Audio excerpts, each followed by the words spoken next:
Today I decided that I would break away from the Gospels that I've been talking to you about for some weeks. I have to confess, Jesus in this text that we had read today, or you read today, Jesus begins talking about the fate that's going to be in front of him in the distant future, the hatred and the lies, the beatings, the persecution, and the death. And I'm rarely up for that. I force myself to do it in Lent every year. In any event, and I just decided to set that aside and jump over to the Apostle Paul and some of the instructions he gave for the church in what may have been stressful times. But before I do that, I want to talk to you just a little bit about our age. We're living in angry times. Just yesterday, a couple cars hit together in a fender bender, and from what little I know, the fellow whose car had been hit from behind came out of his car and walked up and shot a young woman and her stepfather and killed them, and shot another fellow that, I don't know, perhaps just got too close to all the rage.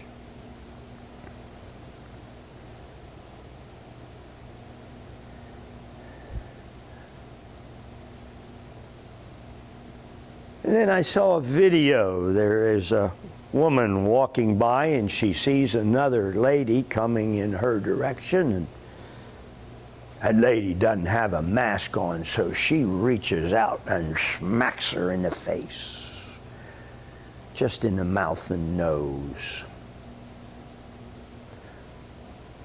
Of course, the great virtue is to be masked. Never mind, she might have any number of reasons for not having it.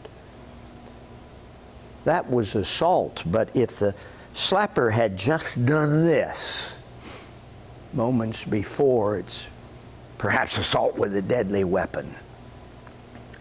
We won't talk to one another. Well, they're afraid to talk to one another. But we're willing to assail one another.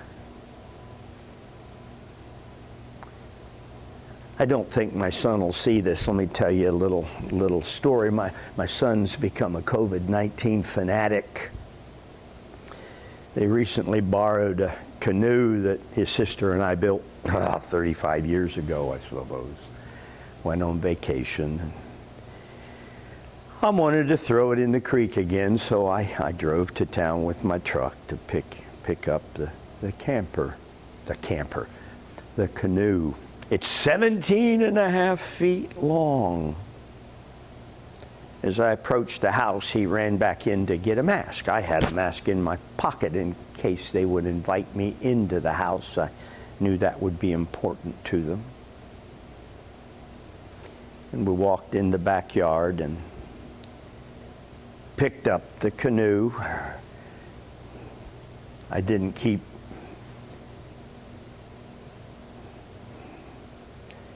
I grabbed one end of the boat and he grabbed the other. We're 18 feet apart, and we went in and we put it on top of the truck. And he left and went in the house, and I strapped it down and went on my way. The Hamilton County virus can jump 30 feet.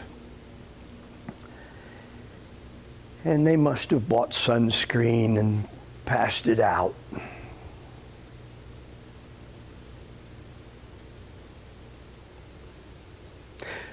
I once heard a Texas man interviewed saying an armed society is a polite society.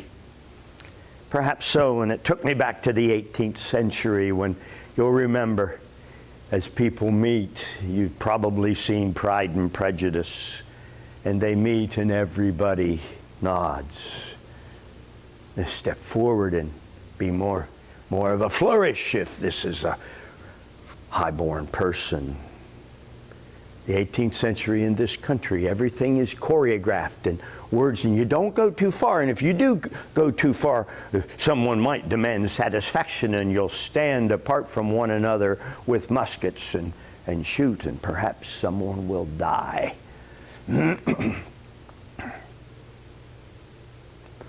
Absolute rules for what can and can't be said.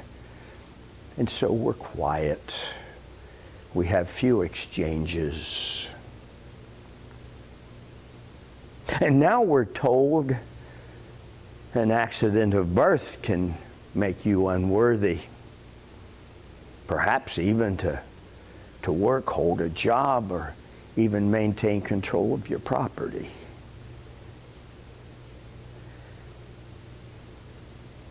I don't know just what Paul's world was like, but he gives directions for the church, and I'm just going to offer them to you.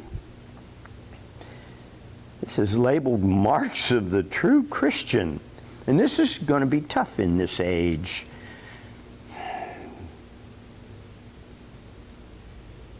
Let love be genuine. Hate what is evil. Well, there are varieties of opinions about what evil is. All manner of opinions, and if we're going to gain some sense of evil, we need to look at results, not definitions. What does this act produce, and what does that act produce? Hold fast to what is good. What's good?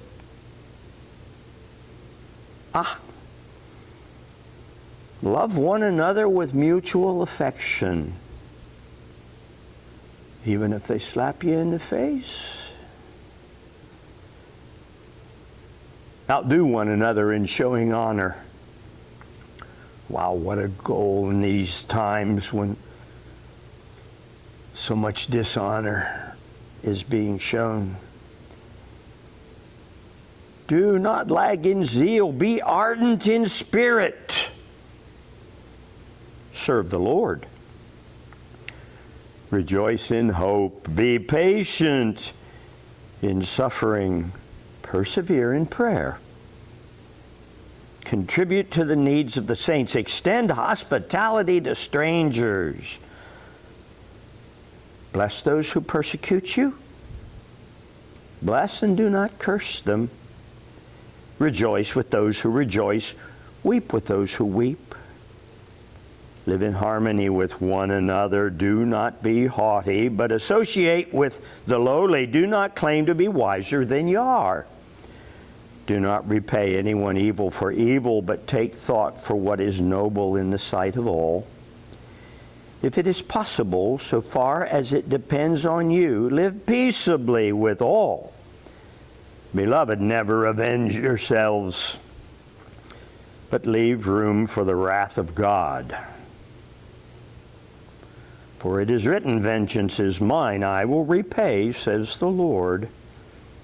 I guess God will be our avenger? Perhaps. No, if your enemies are hungry, feed them. If they are thirsty, give them something to drink. For by doing this, you will heap burning coals on their heads. Do not be overcome by evil, but overcome evil with good.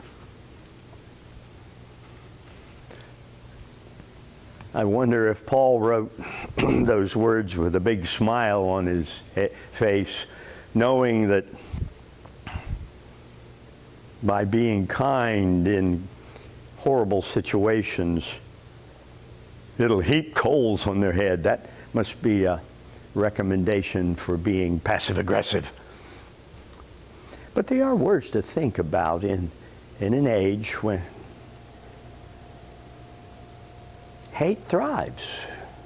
It just does. May God move us toward a day when